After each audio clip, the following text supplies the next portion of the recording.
Alrighty, good day everyone. So how am I getting stronger? I am definitely getting stronger. I can tell you hands down I'm getting stronger. I've gone from this level cyclist in a bit over the last 12 months. From here, I'm up here now. I'm getting much stronger on the bike. I'm able to put out more watts, and I'm able to hold those watts for a heap longer than I ever was before. I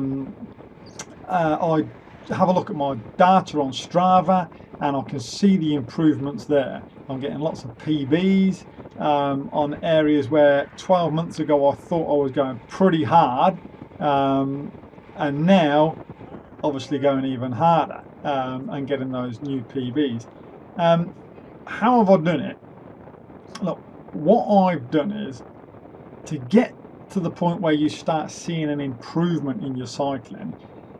You've got to get your information, get good quality information from whatever resources you've got. I'm very lucky. I've got a very good mate of mine that is a personal trainer.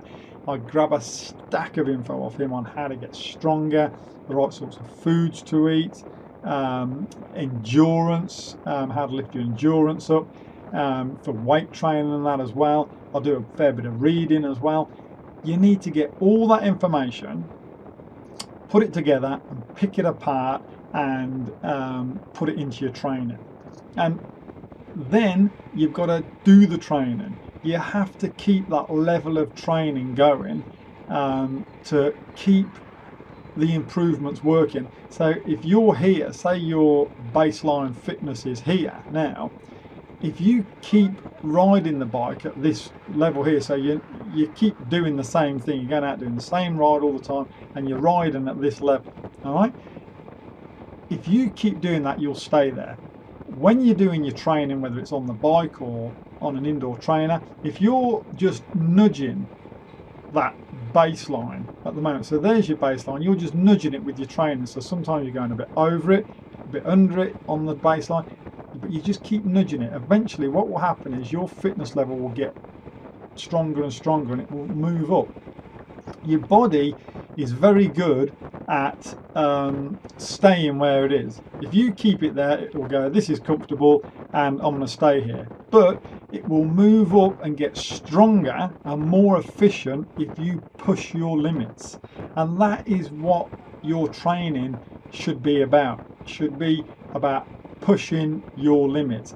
And I don't think you need to do a great deal of training, not when you're doing the amount of cycling I'm doing. I don't think you need to do a great deal on the indoor train. That's why I only do 20 minutes here and there.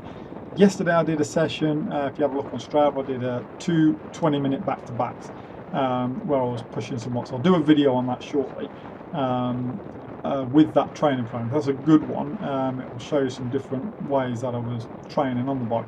But so I did all up 40 minutes there. But in general, I would do a 20-minute session. And if you're pushing yourself hard for that 20-minute session and you're pushing your limits, that's all you need. The rest of your training and your practice and that is when you're actually out on the bike. That is what I've done, and I have seen a huge improvement. I mean colossal improvement in my cycling ability, from hill climbing, sprinting, and pace lining.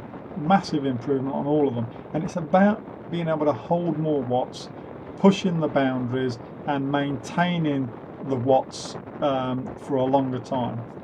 And it just basically comes down to incorporating the info you're getting from whatever resources and incorporating it into your training plan, a training plan that suits you.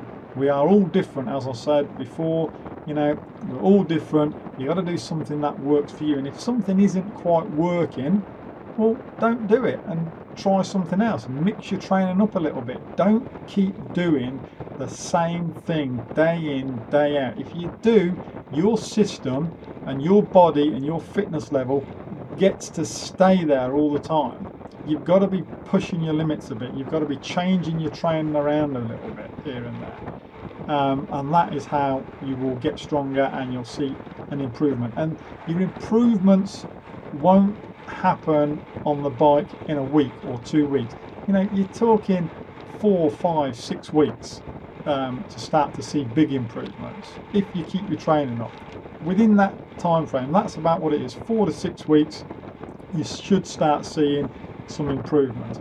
And the way you can do your improvements is some of your PBs out there on some of your local rides. You know, if there's a certain hill that you're climbing, try and beat it or try and match it. And that is how you can see what improvements you're getting, what sort of gains you're getting.